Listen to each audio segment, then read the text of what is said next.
Now coming towards the second method, that is to the group function and the list comprehension. So now what does this group function does is it's going to split our data into the groups having based on a certain criteria.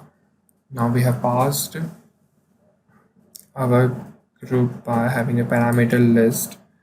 and we have an I that is to go through each and every element of our list and then to group them together,